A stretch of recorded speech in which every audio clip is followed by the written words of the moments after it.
Dari menyamar semata-mata cintakan suami, sehingga menyamar gara-gara untuk tidur dengan wanita yang lain. Hari ini kita akan melihat 5 kisah wanita yang menyamar sebagai lelaki. 5. Menyamar menjadi lelaki untuk mengahwini seorang wanita. Disebabkan perasaan cinta dan sayang terhadap wanita yang lain, seorang wanita di Indonesia sanggup untuk menyamar sebagai seorang lelaki.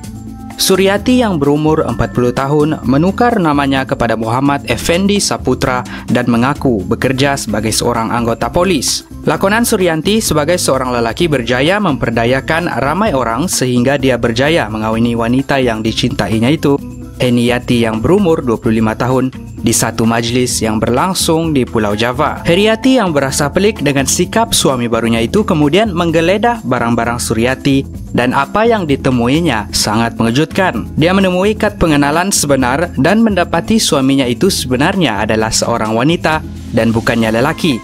Heriati segera menelepon pihak polis dan Suryati ditangkap, dihadapkan di mahkamah serta menghadapi hukuman penjara selama 7 tahun. 4. Menyamar sebagai lelaki untuk menyertai perang. Semata-mata untuk menemani suami di dalam medan peperangan, Frances Clalin yang dilahirkan di Illinois, Amerika Syarikat sanggup untuk menyamar sebagai seorang lelaki. Dengan menggunakan nama Jack Williams, dia disenaraikan di dalam tentera pakatan bersama suaminya semasa peperangan musim luruh tahun 1861. Apa yang menarik, bukan Frances sahaja yang dilaporkan menyamar sebagai lelaki. Lebih 400 orang wanita dilaporkan menyamar untuk menyertai peperangan itu. Frances hidup seperti seorang lelaki. Dia belajar untuk meminum minuman keras, merokok, dan mencarut. Tubuh badannya juga nampak maskulin dan sasa. Semasa di dalam peperangan, dia adalah seorang askar yang dihormati. Namun begitu, dia menyaksikan suaminya terkorban semasa berperang.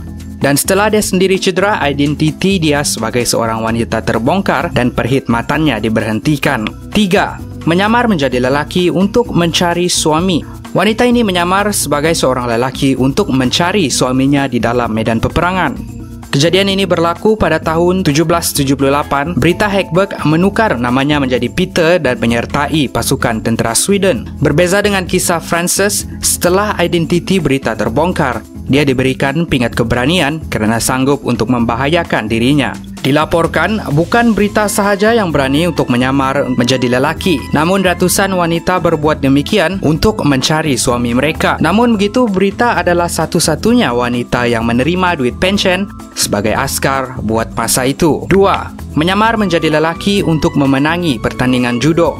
Kerana minat yang mendalam terhadap sukan judo, Rena Kanokogi sanggup untuk menyamar sebagai lelaki dan menyertai pertandingan judo YMCA pada tahun 1959 di New York. Walaupun dia seorang wanita, namun dia bersaing dengan puluhan peserta lelaki yang lain. Apa yang menarik, Rena berjaya menjuarai pertandingan tersebut. Pada tahun 1988, Rena menganjurkan pertandingan judo pertama untuk wanita dan sanggup untuk menggadaikan rumahnya untuk menampung kos acara tersebut. Rena meninggal dunia pada tahun 2009 semasa berumur 75 tahun.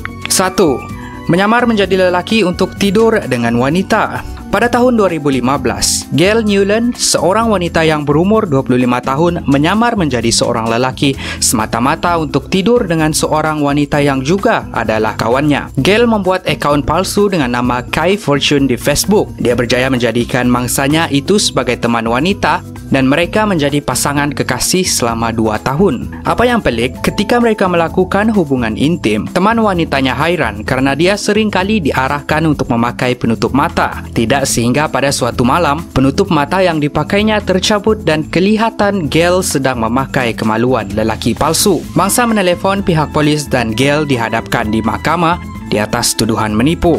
Itu dia 5 kisah wanita yang menyamar menjadi lelaki. Terima kasih kerana menonton video Kupi-Kupi Go. Kami akan memuat naik video bermula pukul 8 dari hari Senin sehingga hari Jumaat. Pastikan anda subscribe ke saluran ini, like dan share jika anda rasa bermanfaat. Like laman sosial kami, Kupi-Kupi Fakta, menarik setiap hari.